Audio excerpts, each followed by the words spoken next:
Kalau SIBI itu sistem isyarat bahasa Indonesia. Oke. Kalau Bisindo itu apa ya, bahasa isyarat Indonesia gitu ya. Iya. Kalau SIBI itu sudah lama diciptakan sama orang-orang dengar, terus sudah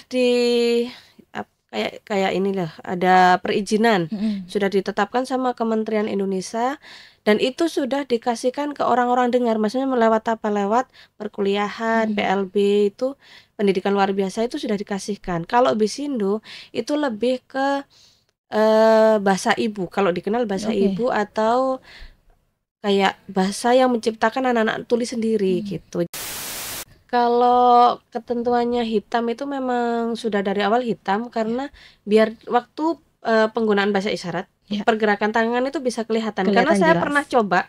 Waktu itu saya pakai hitam, saya coba pakai handscreen hitam. Iya. Saya evaluasi lagi di kamera, nggak kelihatan. Jadinya pakainya hitam dengan tangan, nggak pakai handscreen atau pakai handscreen warna putih itu malah lebih kelihatan. Kelihatan ya, Kak? Iya. Tribuners, jangan lupa saksikan saya di 6 kanal YouTube Tribun Jatim Network.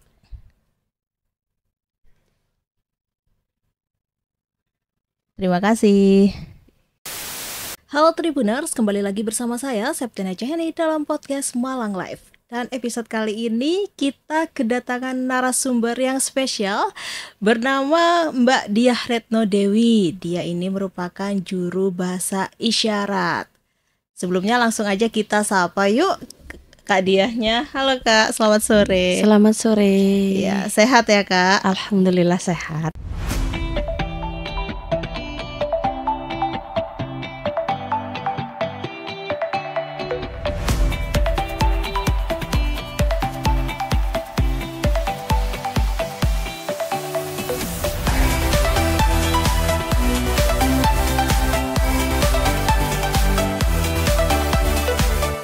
Ya, mungkin bisa disapa dulu Kak Tribuners yang ada di rumah.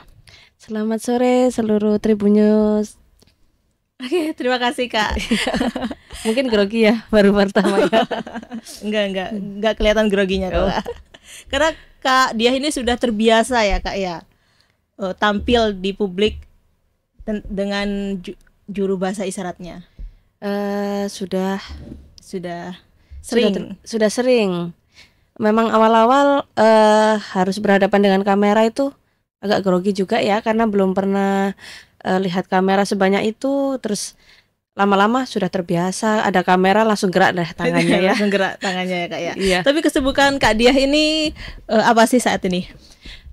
Mengajar di SLB juga sebagai guru yang memegang khususnya anak tunarungu gitu. Selain itu juga membantu di Polres sebagai juru bahasa isyarat gitu. Menjadi guru SLB. Ya. Itu di SLB PGRI Sumber Pucung. Iya. Dan juga bagian juru bahasa isyarat di press release Polres Malang ya Kak ya. Iya. Tapi kalau ngomong-ngomong ini latar belakang pendidikan Kak Diah ini apa sih? Kalau latar pendidikannya sebenarnya bukan dari pendidikan ya. Kalau kerjanya bukan dari pendidikan. Bukan. Kalau lihat saya jadi ngajar, bukan pendidikan, tapi lebih ke kesehatan. Kesehatan? Iya. Bentar. Kok bisa dari kesehatan jadi guru SLB itu gimana ceritanya sih Kak? Waktu itu setelah lulus kuliah, itu kan kalau di kesehatan pasti harus beramai-ramai mencari pekerjaan di rumah sakit gitu kan. Dan waktu itu profesi saya waktu itu di kebidanan gitu kan. Sedangkan lowongan pekerjaan di kebidanan itu sedikit sekali. Akhirnya di SLB itu ada lowongan gitu. Saya cobalah sebagai batu loncatan, siapa tahu nanti daripada dianggap masyarakat wah nganggur habis kuliah ya. Nggak enak juga, saya masuklah gitu. Kalau nanti ada lowongan baru masuk lagi ke rumah sakit. Ternyata betah sampai sekarang karena belum dipanggil-panggil juga di rumah sakit. Panggilan kerjanya? Iya. Oh, berarti berawal dari nunggu panggilan dari rumah sakit, terus iseng-iseng jadi guru SLB ketagihan ya Kak ya? Ketagihan. Sampai sekarang ya Kak Sampai ya. sekarang. Tapi ini kebidanannya S1 atau Masih profesi? masih di Oh, 3, masih tapi tiga. sekarang melanjutkan ke S1 keperawatan.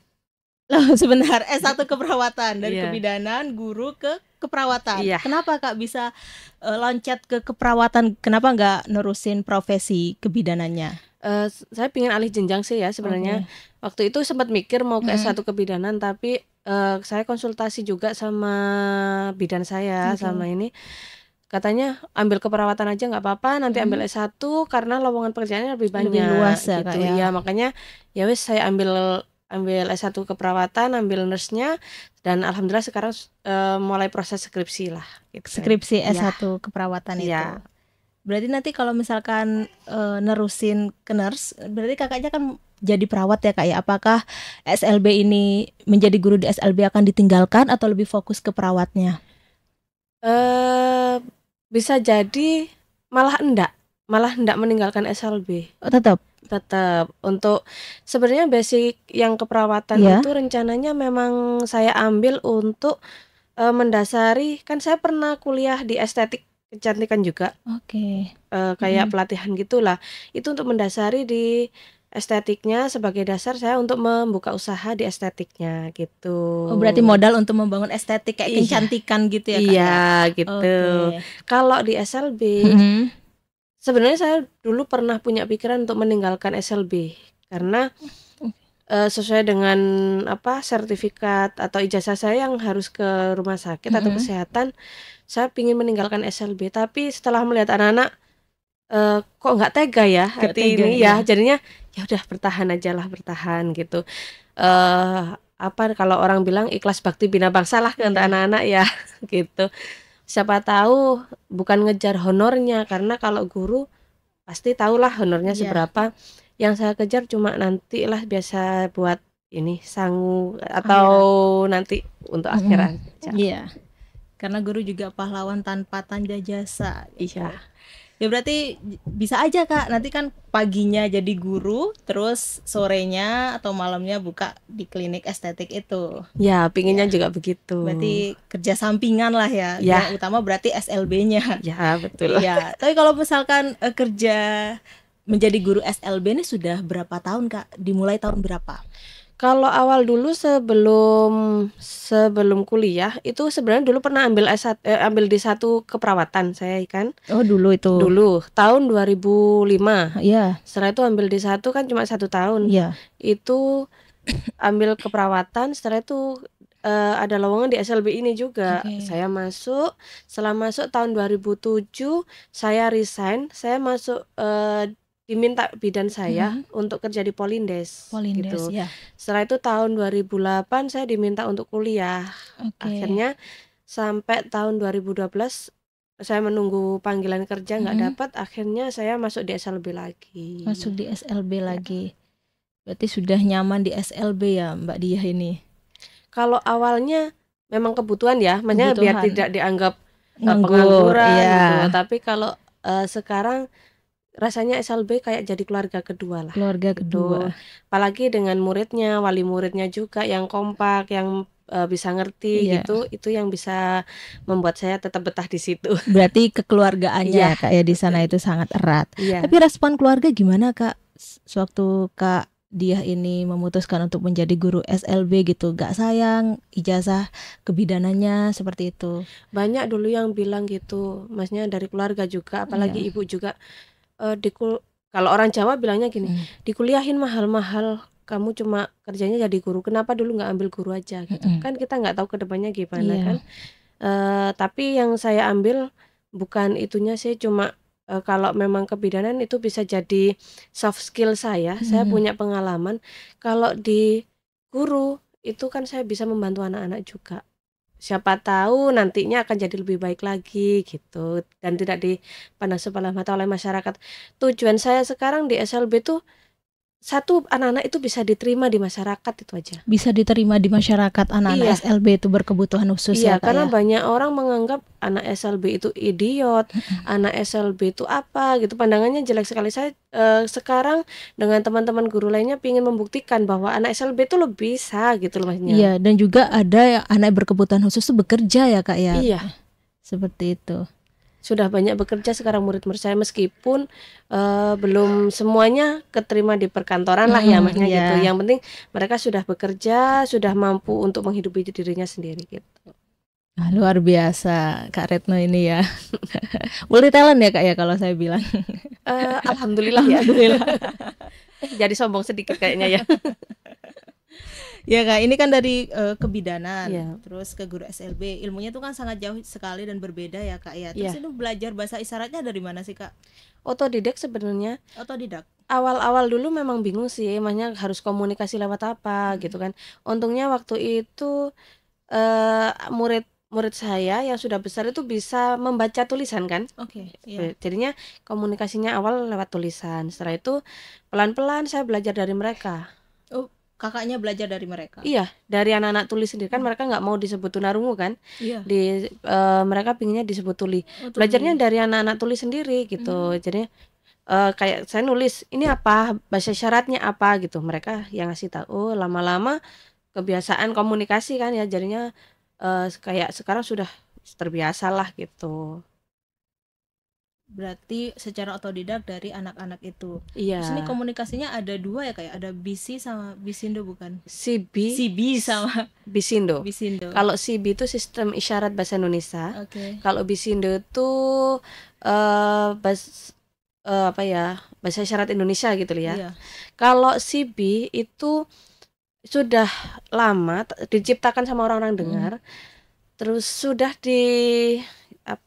kayak inilah, ada perizinan, sudah ditetapkan sama Kementerian Indonesia, dan itu sudah dikasihkan ke orang-orang dengar, maksudnya lewat apa, lewat perkuliahan, PLB itu pendidikan luar biasa itu sudah dikasihkan. Kalau Bisindo itu lebih ke bahasa ibu, kalau dikenal bahasa ibu, atau kayak bahasa yang menciptakan anak-anak tuli sendiri gitu. Jadinya antara satu daerah sama daerah lain tuh kadang nggak sama kalau Bisindo. Oh, beda berarti. Beda. Cuma sekarang sepertinya kayaknya mulai digencarkan untuk orang-orang dengar memahami Bisindonya. Bisindonya. Iya, karena yang saya lihat di lapangan untuk anak-anak tuli kadang jarang untuk tahu CB itu apa gitu. CB itu apa? Iya, padahal jadi perbedaan keduanya Bisindo kalau sama CB? CB, kalau abjad bisa dilihat dari abjadnya itu pakai satu tangan CB. Oh, seperti apa Kak? Bisa dicontohkan? A, B, C. Oh, itu CB berarti. Iya, itu CB. Kalau Bisindo A, B, C, D itu. Kalau Bisindo itu cuma yang orang-orang dengar, kalau orang-orang dengar kayak saya komunikasi dengan anak tuli, otomatis sedikit banyak akan tahu bahasa Bisindo gimana, ya kan? Tapi kalau orang-orang dengar yang notabene tidak pernah komunikasi dengan anak tuli dan pingin belajar, itu kan ada kamus sistem bahasa isyarat, kan mereka bisa mempelajari dari situ kan. Oh iya. Lah, seandainya kita tidak kita disalahkan, maksudnya kayak penggunaan CB itu salah gitu ya. Kalau anak tuli yang ngomong, lah terus kita belajarnya lewat apa? Padahal dari pemerintah itu sudah disediakan kamus untuk membantu orang-orang dengar untuk bisa komunikasi dengan anak tuli kan, gitu loh. Makanya itu yang kita itu masih problem ya, ada problematika juga di situ. Kita akhirnya harus belajar dua bahasa Bisindo dan bahasa CB juga gitu. Berarti dan harus bisa keduanya. Iya, anak-anak tuli pun juga gitu. Yang di sekolah saya harus bisa Bisindo, harus bisa CB juga. Gitu. Kedua-duanya harus bisa dikuasai, BC dan CB dan Bisindo. BC kebalik. BC jagung ya. Oke, tapi kan ada kesulitan nggak sih Kak sewaktu mengajar anak-anak tuli? Banyak kesulitan yang saya alami, apalagi tantangannya. Apalagi untuk anak-anak yang baru masuk sekolah. Baru masuk sekolah. Ini gurunya guru SLB kan? Iya. SLB. Baru masuk sekolah, maksudnya mereka usia 7 tahun kan sudah masuk, Iya. dan dia sudah didiagnosa sama dokter bahwa dia tunarungu, masih Oke, gitu ya. iya. Masuk, Mm. sedangkan yang kita pakai kadang kan Bisindo atau Sibi kan. Iya. Sedangkan Bisindo ada yang beda, ada yang sama. Mm. Nah, sedangkan anak yang baru masuk otomatis bahasa isyaratnya kan dari orang tuanya. Iya. Sedangkan orang tuanya kan belum komunikasi dengan kita, belum komunikasi dengan orang tuli lainnya. Jadinya mereka memakai bahasa sendiri kadang. Oh, bahasa sendiri yang Iya. mereka buat itu. Contoh kayak saya punya murid satu, kamu sekolah apa enggak? Kamu sekolah. Lah, Oke, padahal kalau padahal sekolah tuh gimana? kalau sekolah, kalau Sibi sekolah, kalau Bisindo sekolah, Oke. beda. Jadinya kamu sekolah enggak gitu.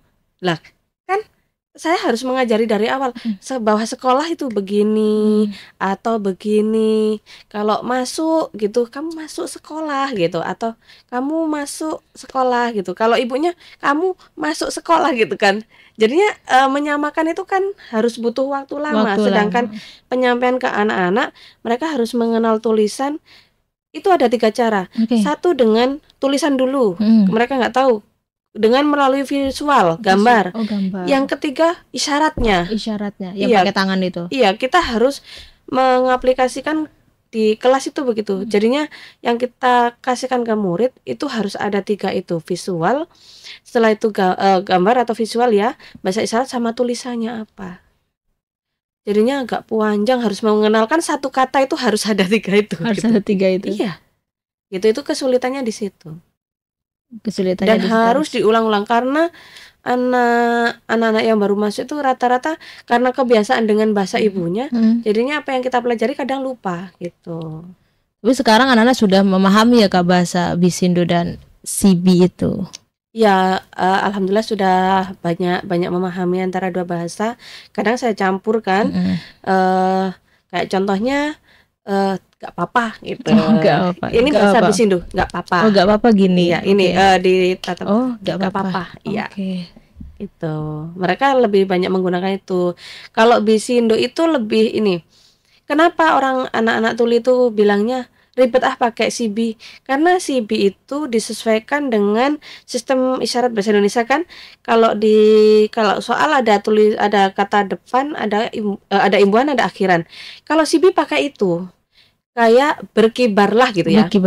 Berkibarlah. Oh, okay. Lah, kalau Bisindo langsung kata dasarnya berkibarlah atau berkibarlah. Gitu. Oh, langsung. Ya. Kalau Bisindo itu bedanya antara Sibi sama Bisindo itu. Tapi lebih susah Sibi apa Bisindo?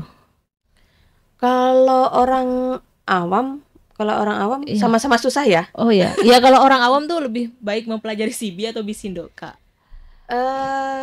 Kalau orang awam, orang dengar gimana ya? Karena yang saya tahu Bisindo masih mulai memperkenalkan dan saya belum tahu untuk ini apa ranahnya. Kayak kamusnya apa ini belum ada, karena yang kita pelajari kan beda kadang satu daerah sama daerah lain. Kalau Sibi sudah tetap itu se-Indonesia sama.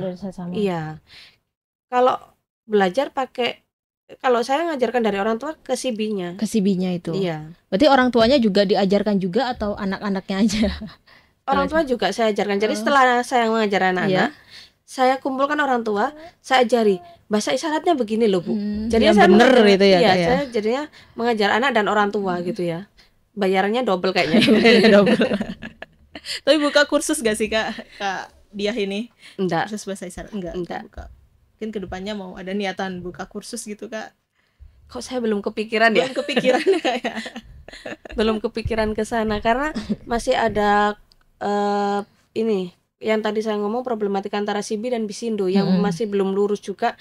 Jadi saya belum berani untuk mengambil langkah, mengambil kayak kursus bahasa isyarat. Enggak, cuma kalau ada yang mau diajari, monggo ayo kita sama-sama belajar. Oke, gitu. Ke Sumber Pucung ya Kak berarti. Ya.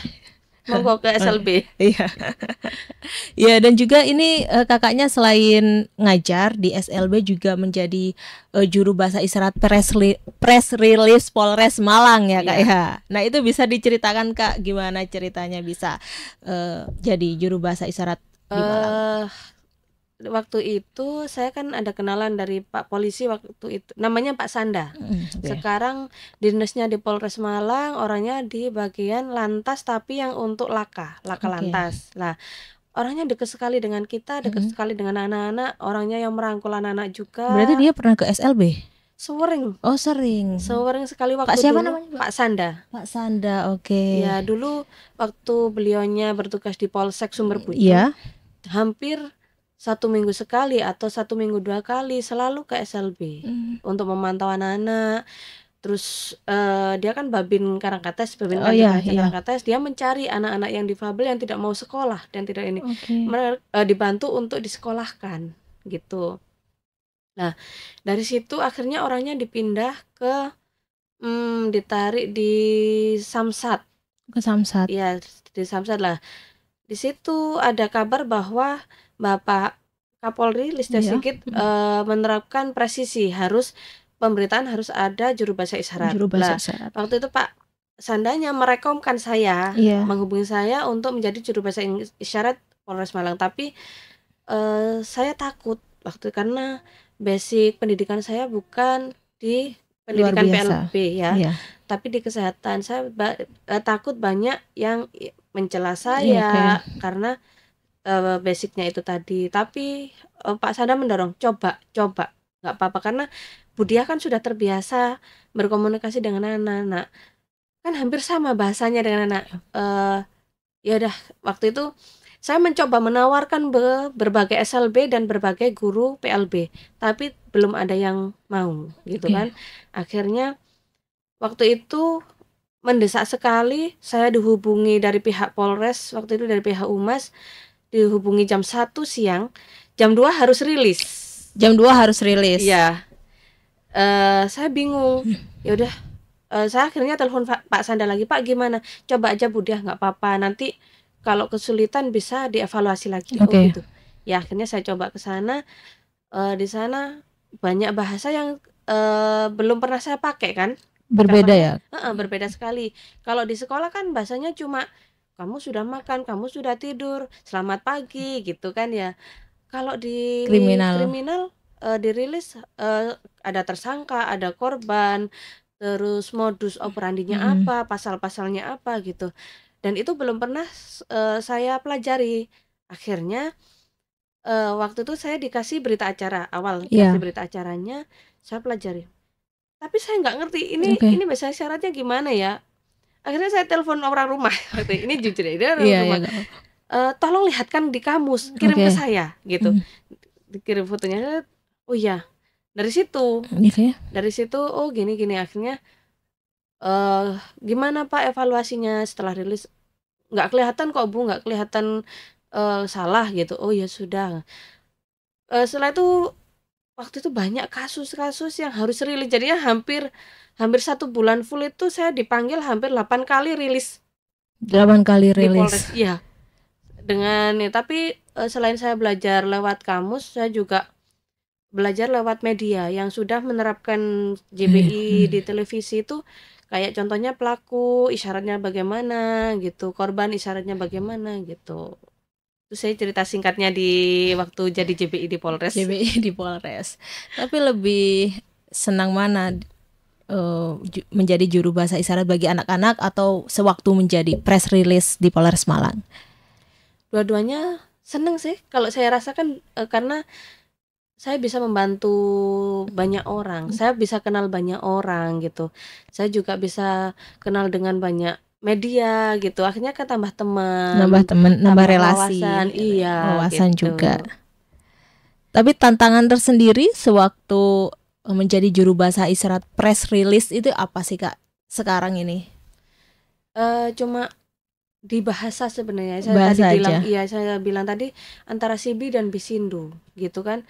Saya harus menggunakan yang mana untuk menyampaikan. Sedangkan kalau di pembelajaran di perkuliahan kita kalau kondisi formal harus memakai Sibi gitu kan.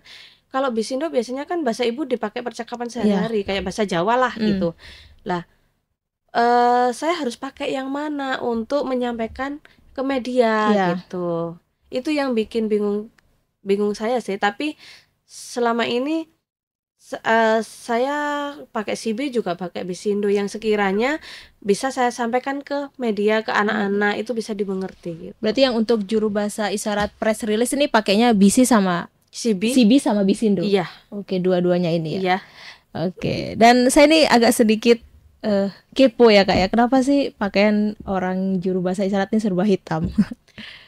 Kalau ketentuannya hitam itu memang sudah dari awal hitam karena biar waktu penggunaan bahasa isyarat Ya. pergerakan tangan itu bisa kelihatan. Kelihatan Karena saya jelas. pernah coba waktu itu saya pakai hitam, saya coba pakai handscoon hitam, Iya.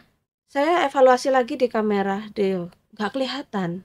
Jadinya pakainya hitam dengan tangan nggak pakai handscoon atau pakai handscoon warna putih itu malah lebih kelihatan. Kelihatannya Kak. Iya, gitu. Berarti supaya kelihatan dengan jelas ya Kak ya. Iya, sebenarnya itu tujuannya. Tujuannya. Biar kan yang dibaca anak-anak bukan bibir kita, Iya, tapi tangan kita. gerak tangan. Jadinya saat bergerak, saat mengisyaratkan apa, mereka bisa lihat apa yang kita sampaikan gitu. Terus keterampilan yang harus dimiliki ketika ingin menjadi juru bahasa isyarat itu apa sih Kak?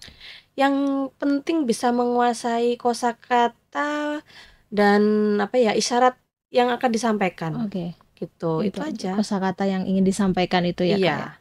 Ya tapi kalau misalkan untuk jadi juru bahasa isyarat harus punya sertifikat kompetensi gak sih Kak? Sebenarnya ada ya, cuma kalau sekarang enggak, karena dengan skill kita itu namanya kan kayak soft skill ya. Iya. Orang melihat kita dengan kemampuan itu bisa kok, bisa untuk jadi juru bahasa isyarat. Yang penting mampu gitu aja. Mampu aja ya Kak ya. Iya. Oke. Tapi bisa, ini terakhir ya Kak ya, bisa praktekkan gak sih Kak sedikit bahasa isyarat? Terserah Kakak mau CB mau Bisindo kepada Tribuners yang di rumah. Terus saya praktekannya begini, Tribuners jangan lupa saksikan saya di 6 kanal YouTube Tribun Jatim Network gitu. Gitu. Oke. Oke. Di sini Kak. Lewat sana Iya, ya. oke. Jenengan yang ngomong. Oh, saya ngomong. Iya, Ya. tapi pelan ya. Oh iya. Kalau Tribuners tuh gimana sih Kak? Tribuners itu pakai, kalau saya terbiasa dengan CB ya, jadinya pakai ini. Oke. Oh iya gitu. Karena kan belum ada isyaratnya sendiri untuk Tribuners ya. Tribuners. Kalau Jawa Timur sudah ada Jawa Timur. Oh, Jawa Timur gini. Jawa Timur ya. Oh, Jawa Barat? Malang kan gitu. Iya, Malang gitu. Jadinya kan ada sendiri. Iya. Kalau Tribuner kan belum. Jadinya PR-nya menciptakan ini jenengan. Apa isyaratnya Tribuners ya. Oke. Sudah siap Kak? Iya. Tribuners, jangan lupa saksikan saya di 6 kanal YouTube Tribun Jatim Network.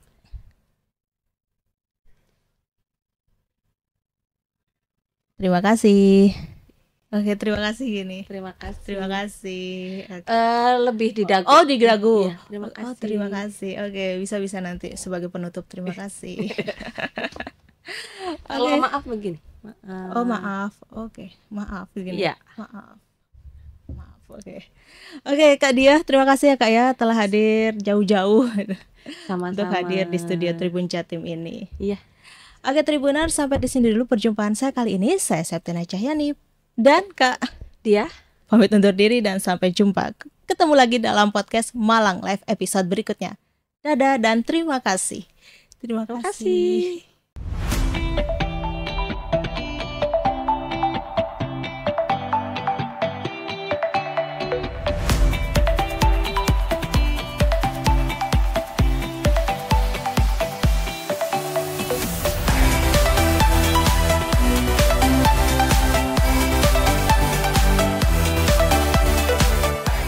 Download Tribun X sekarang, menghadirkan lokal menjadi Indonesia.